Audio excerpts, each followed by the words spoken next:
우리는 계속해서 다니엘 말씀을 통하여 하나님의 주권적인 일하심을 계속해서 보고 있습니다.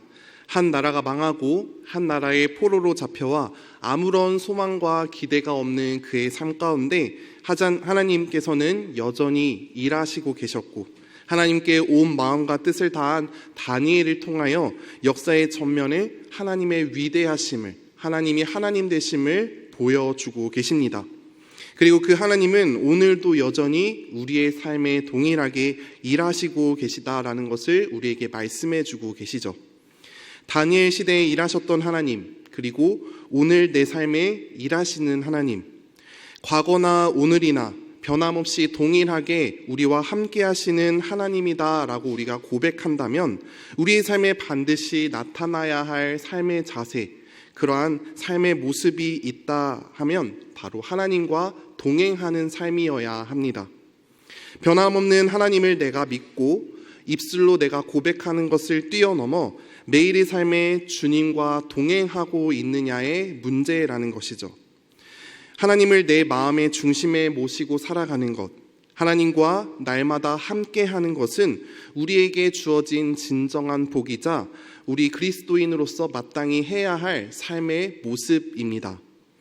하지만 때때로 주님과 동행하며 살아가야 하지라고 우리가 생각하지만 우리의 삶을 되돌아보면 우리의 생각과는 다르게 하나님과 멀리 주님 계셔야 할 그 자리에 내 뜻과 내 의지가 있는 경우가 많음을 보게 되죠. 하나님이 계셔야 할 자리에 내가 그 자리를 앉게 되는 경우가 참 많음을 보게 됩니다. 하나님을 내 삶의 중심에 두고 사는 삶, 이것은 너무나도 당연하면서도 중요한 일이고 우리의 삶에 큰 영향을 주게 됩니다. 오늘 우리가 함께 나눈 이 본문 말씀도 하나님과 동행하는 삶, 무엇보다 하나님을 삶의 중심으로 둔 삶이 어떻게 우리에게 유익한지, 하나님의 영광을 어떻게 그렇게 드러내고 살아갈 수 있는지 우리에게도 명확하게 보여주고 있습니다. 짧은 4절의 말씀이지만 이 속에 담긴 중요하고도 명확한 주님의 마음이 있음을 우리가 기억하며 이 시간 말씀을 통해 우리의 삶을 돌아보며 결단하는 은혜의 시간 되시길 소망합니다. 오늘 말씀은 다니엘이 느부갓네살의 꾼 꿈을 해석해 주며 그 꿈에 대한 모든 것을 깨닫고 난 이후에 일어난 일입니다. 그 누구도 해석하지 못했던 꿈, 하지만 하나님께서는 다니엘에게 그 은밀한 것을 보여주시고 그 꿈을 해석하게 하시죠. 느부갓네살이 그토록 원하고 원했던 그 꿈의 내용이 마치 묶인 실타래가 쭉 풀리듯 하나의 실마리가 다 풀리게 됩니다. 그 꿈은 단 하나의 단순한 꿈이 아니었습니다.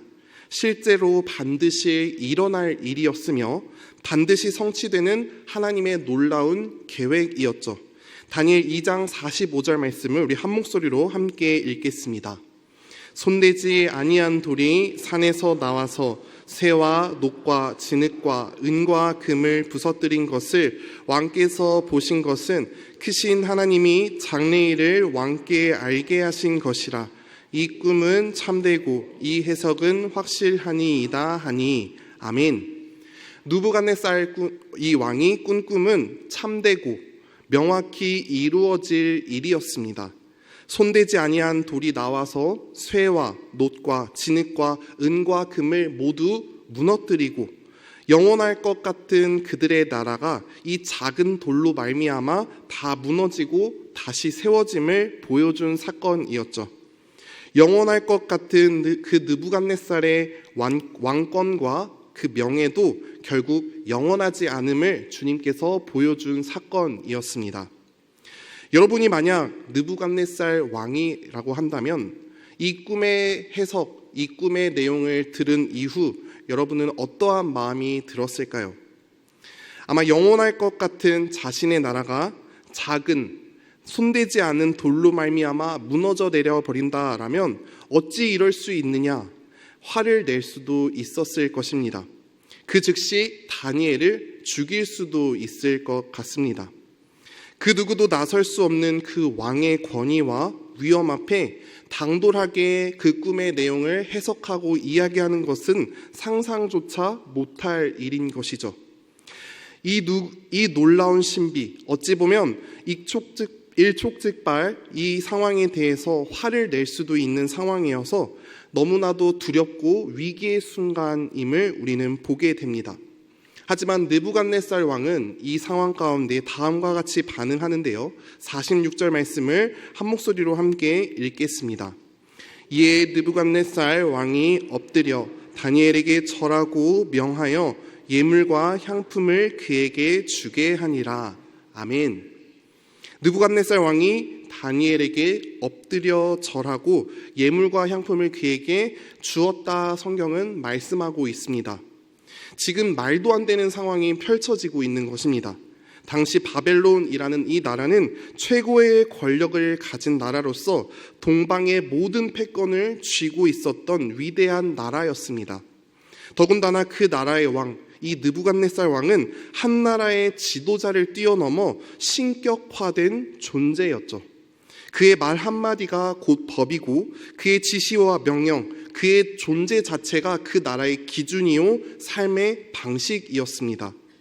그렇게 엄청난 권위와 권력을 가진 한 나라의 왕이 누구 앞에도 무릎 꿇을 필요가 없는 한 나라의 왕이 지금 자신의 나라에 포로로 잡혀온 어린 다니엘에게 엎드려 절하게 됩니다.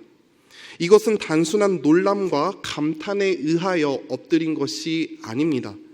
이 당시 무릎을 꿇는다라는 것은 절대적인 항복과 더불어 자신의 연약함을 고백하는 행위였습니다. 더 나은 절대자 앞에 자신을 굴복함으로써 경외함과 함께 자신의 한계를 고백하는, 당신이 나보다 더 위대한 분입니다 라는 것을 인정하는 고백과 행위였다라는 것이죠.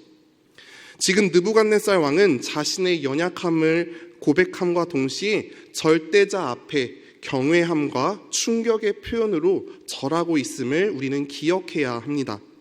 그리고 그는 예물과 향품을 함께 다니엘에게 전달하고 있습니다. 그가 드리는 이 예물과 향품은 단순한 보상이나 감사의 표현들로 드리는 물건이 아님을 기억해야 합니다. 이 당시 고대 근동사회에서는 예물과 향품을 아주 값비싼 것으로 아무에게나 주고 아무에게나 나누는 그런 물건이 아니었습니다. 왕이 주는 물건이거나 또는 왕에게 절대적으로 드려지는 아주 구별되고 값비싼 경배의 물품이었죠. 예물과 향품을 드리는 것은 경배의 방향을 드리는 것으로 경배의 대상이 바로 당신임을 내 삶을 통하여 스스로 인정하고 드러내는 행위였습니다. 한 나라의 위대한 왕이 다니엘에게 절하고 더불어 예물과 향품을 드린 것은 경배의 대상이 내가 왕임에도 불구하고 당신임을 스스로 인정하며 고백한 행위입니다. 느부갓네살 왕은 이러한 경배의 모습과 함께 이어지는 구절을 통하여 자신의 믿음을 고백하게 되는데요. 47절 말씀을 우리 한 목소리로 함께 읽겠습니다. 왕이 대답하여 다니엘에게 이르되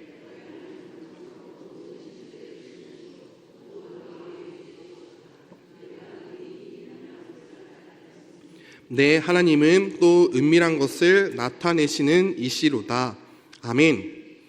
지금 느부갓네살 왕이 다니엘에게 하나님에 대한 고백을 3번에 걸쳐서 하게 됩니다. 첫 번째, 신격에 대한 고백입니다. 너희 하나님은 참으로 모든 신들의 신이시오라고 고백하게 되죠. 신들 중에 가장 참된 신이며 으뜸이신 분임을 고백하고 있습니다. 두 번째, 주권에 대한 고백입니다. 모든 왕의 주제시로다 라고 하며 모든 정치적 권력까지 다스리시고 운행하시는 분임을 지금 고백하고 있습니다. 세 번째, 은밀한 것을 나타내시는 이시로다 하며 지식과 계시의 모든 것을 알고 계시는 분임을 고백하고 있습니다. 이 고백들을 자세히 살펴보면 점진적으로 계속해서 하나님의 성품을 드러내는 한편 고백은 있으나 회심의 상태는 없는 겉껍데기와 같은 신앙의 모습을 우리가 발견하게 됩니다. 우리는 언뜻 이 47절의 이 고백, 느부갓네살이 하나님을 향하여 믿음의 고백을 하구나 우리가 위대한 고백처럼 느껴질 수 있습니다. 하지만 진정한 느부갓네살의 회심이 아닌 하나님의 위대하심을 인정하는 지적 감탄에 그친 표현임을 우리는 기억해야 합니다. 위대하신 하나님에 대한 주체가 나의 고백, 나의 중심에서 우러나오는 것이 아닌 너희 하나님이다 라고 지금 느부갓네살이 고백하고 있습니다. 자신의 하나님으로 고백하지 못한 상황이 펼쳐지고 있는 것이죠. 나와 상관이 없는 너희가 믿는 너희 신, 너희가 믿는 너희 하나님은 신들 중에 최고인 것 같아. 너희 하나님은 정치적 권세까지 다스리시는구나. 너희 하나님은 은밀한 것까지 모두 다 알고 계시네.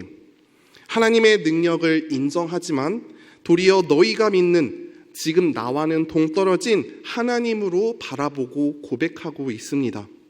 이 느부갓네살 왕의 고백을 우리가 보았을 때 어떠한 마음이 드시나요? 우리는 느부갓네살 이 고백을 통하여 우리의 삶을 돌아보아야 합니다. 우리는 주님과 어떤 관계를 누리며 살고 계신가요?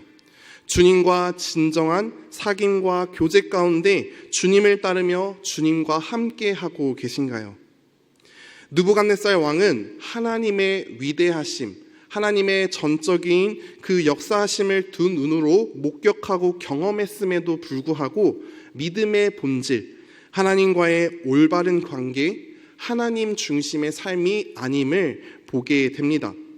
단순한 지식적 동의로 인정하는 하나님이지 지금 나와는 별개의 하나님으로 생각하며 하나님과의 깊은 관계를 맺지 못하고 있음을 발견하게 되죠. 하나님의 주권과 하나님의 그 위대하심을 내 기준으로 생각하고 판단하며 누군가의 하나님이구나, 나와는 동떨어진 하나님이구나 라고 생각하는 그 편협된 신앙과는 우리의 신앙에 잘못된 악한 영향을 끼치고 있음을 기억해야 합니다. 우리는 하나님을 나의 구주, 나의 하나님으로 영접하며 모든 주권과 권세가 오직 하나님께 있음을 깨닫고 하나님 중심으로 살아내는 우리 모든 광양교회 성도님들 되시길 소망합니다. 하나님을 인정하는 것, 그 첫걸음은 하나님을 향한 온전한 믿음을 바탕으로 내 삶의 주인이 하나님이심을 인정하는 작은 순종으로부터 시작됩니다. 혹시 아직도 내 삶의 주인이 하나님이 아닌 내가 기준이 되고 머리와 지식으로만 알고 있는 하나님으로 우리가 신앙생활하고 있다면 하나님께 모든 것을 맡겨드리고 기꺼이 우리 삶을 내어드릴 수 있는 지혜로운 우리의 삶이 되길 간절히 소망합니다. 더불어 누군가의 하나님이 아닌 내 삶에 일하시고 행하시는 나의 구주, 나의 하나님을 우리 모두가 경험하시길 소망합니다. 요즘 많은 세상의 사람들, 심지어 그리스도인의 영적 상태를 보면 마치 느부갓네살과 같은 모습이다라고 생각이 듭니다. 하나님을 생각할 때 좋으시고 위대하신 분, 사랑이 많으시고 나와 함께 하시는 분이다 우리가 생각하고 있지만 더 이상 하나님과 깊은 교제, 깊은 사귐을 하고 싶어 하진 않습니다. 놀라운 기적과 은혜를 경험했음에도 불구하고 자기 자신이 주인이 되고 싶어 합니다. 내 인생의 키와 방향이 오직 하나님께 있음을 알고도 막상 그 주권을 내가 직접 행하고 그것을 운행하려 하죠. 하나님을 향한 작은 순종보다는 하나님께서 내 삶에 좋은 것 주셔서 만사형통되고 하나님을 향한 믿음, 깊은 관계보다는 지식적 알무로 끝나려 하는 모습들을 발견하게 됩니다. 하나님은 내 인생에 도움 주셔서 요술램프의 진이처럼 내 목적과 내 목표를 이루어 주시는 존재, 내 인생에 도움을 주시는 분이라고 여기며 그분을 향한 온전한 믿음과 신앙을 소유하지 않으려는 우리의 모습들을 발견하곤 하죠. 혹 우리의 삶에 이러한 모습이 있지 않은지 돌아보시는 은혜가 있길 소망합니다. 우리 주님은 우리와 인격적인 만남을 통하여 깊은 사귐과 교제를 통해 하나님과의 완전한 관계 속에 거하시길, 우리와 함께 하시길 원하십니다. 가장 완전하고 가장 완벽한 그 관계 안에 거하며 그 중심이 온전히 하나님 앞에 서 있길 소망하는 것이죠. 우리의 삶이 하나님과의 깊은 관계 속에서 누리는 진정한 복을 날마다 누리시길 소망합니다. 성경 속에 느부갓네살과 같은 모습의 신앙을 가진 사람들이 많이 등장합니다. 하나님을 나의 구주, 나의 하나님으로 영접하지 않은 채 나와는 동떨어진 이야기처럼 생각하는 성경의 인물들이 몇몇 등장하죠. 하지만 하나님은 그들을 포기하지 않으시고 그들에게 찾아가시며 그들의 삶을 변화시키십니다. 대표적인 인물로 도마를 우리가 들 수 있습니다. 의심 많은 도마, 의심 많은 사람으로 알려진 이 사람, 이 도마는 그는 예수님의 부활 사건 당시에 그 장소에 없었습니다. 도대체 무슨 일인지 그 이유는 성경이 명확히 기록하지는 않지만 예수님 부활 당시 그 자리에 없음으로 말미암아 의심 많은 이라는 타이틀을 얻게 되었죠. 수많은 제자들이 예수님의 부활 소식을 전했지만 그는 오히려 내가 그의 손에 못자국을 보고 옆구리에 손가락을 넣어보지 않고는 믿을 수 없다라고 고백합니다. 도마의 입장에서 어찌 보면 예수님의 죽음과 부활이 자신과 관계없는 다른 이야기로 끝날 수 있는 상황이었습니다.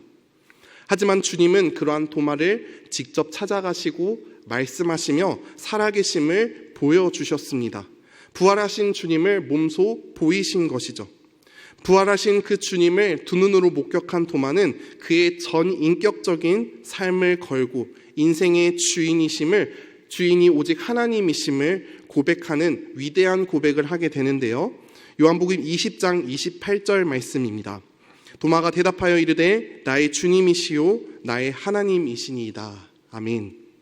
그는 나의 주님이시요 나의 하나님이시다라는 고백을 통하여 나의 통치권과 나의 경배의 대상이 오직 살아계신 하나님임을 믿음으로 고백하고 있습니다.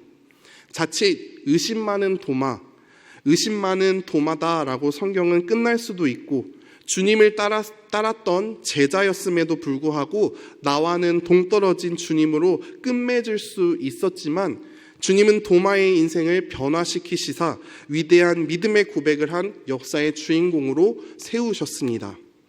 가장 완전하고 완벽한 하나님의 관계 안에 거하도록 초청하시며 도마는 믿음의 고백 위에 하나님의 크신 은혜를 경험한 역사의 주인공이 되었죠. 느부갓네살은 하나님을 존중하고 하나님에 대해 경험했지만 그는 그를 나의 하나님, 나의 구주, 나의 하나님으로 영접하지 못했습니다. 하지만 주님을 향한 믿음과 의심이 있어도 도마는 진정한 삶의 주인이 오직 주님이심을 고백하게 되었죠.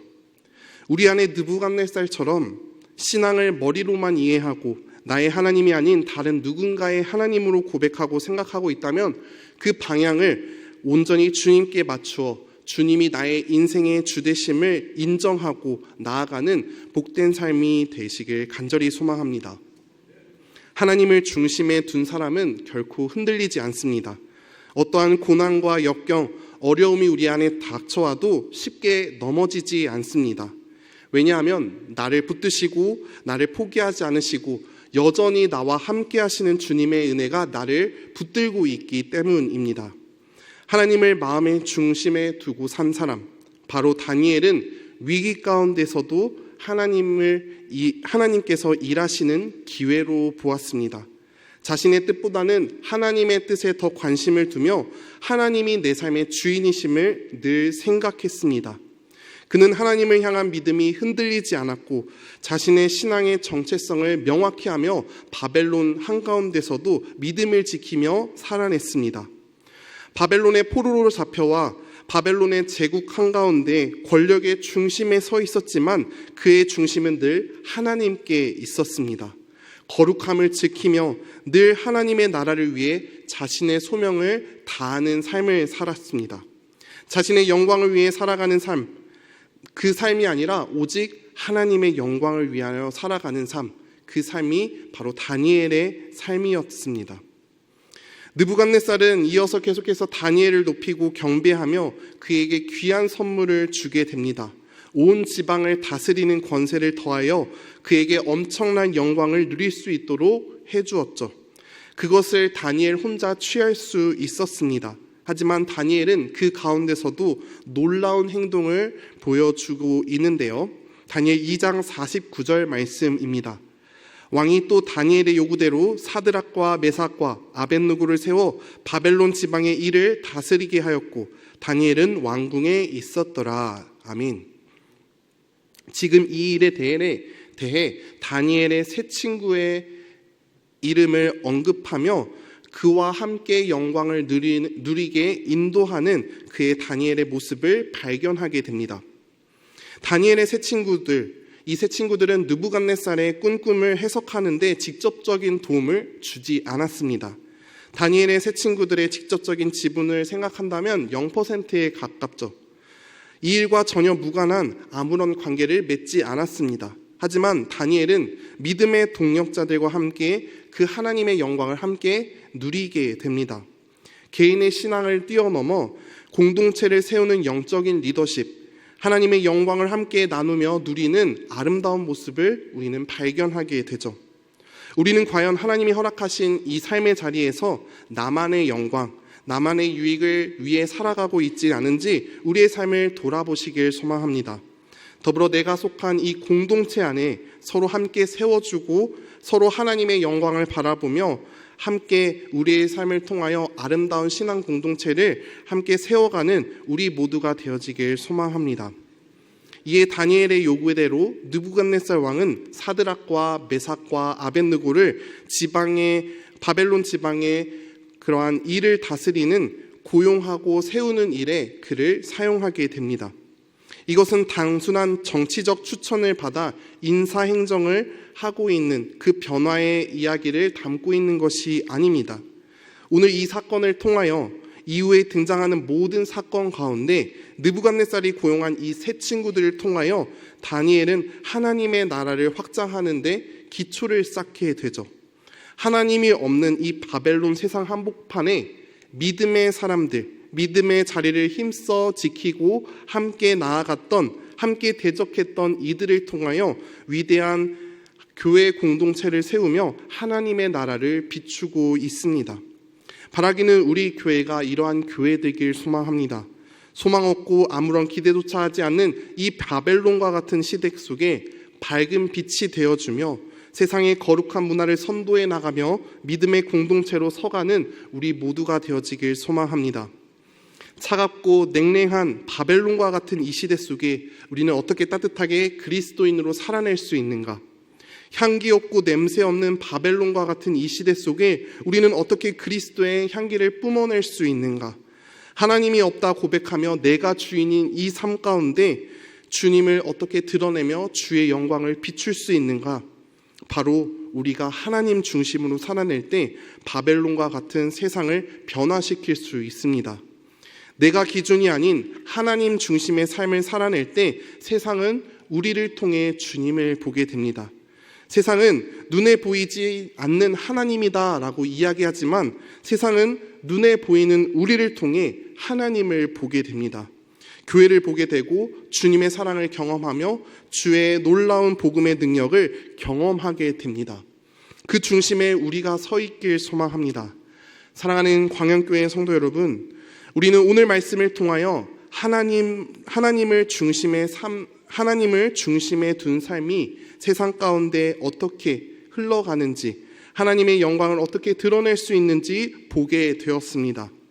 하나님께 마음의 중심을 둔 다니엘을 통하여 하나님은 역사의 전면에 그를 사용하시며 세상 권력이 하나님 지혜 앞에 무능함을 당당하게 보이시며 무한한 하나님의 영광을 우리에게 보여주고 있습니다.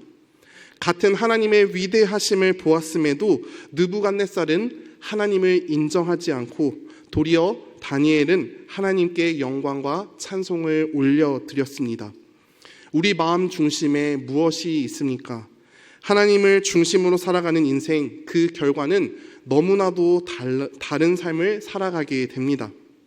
하나님을 주인으로 모시며 하나님의 영광을 위하여 살아가는 삶, 하나님을 주인으로 하나님의 뜻대로 살아가는 삶, 누군가의 하나님이 아니라 나의 하나님으로 고백하며 주의 영광을 위하여 살아가는 한 사람을 통해 이 시대에 하나님의 놀라운 역사를 써내려 가고 계십니다.